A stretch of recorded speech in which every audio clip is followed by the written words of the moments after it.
तो पीछे के नज़ारा से मैंने देखा रही हूँ, ये भी टावर वाला झूला बंद है दोस्तों। ये भी अभी चालू हो रहा है, डेंगी वाला झूला। झूला बंद हो गया।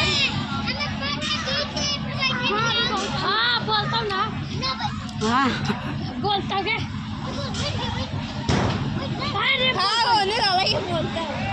आर्यन रे चला देखिए आर्यन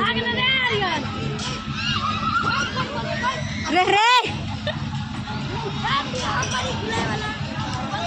कुत्ता बोलता ना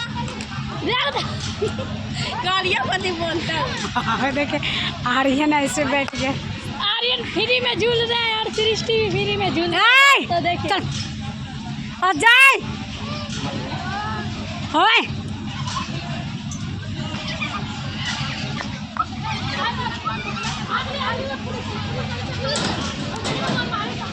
चल देख लड़ाई हो जाएगा।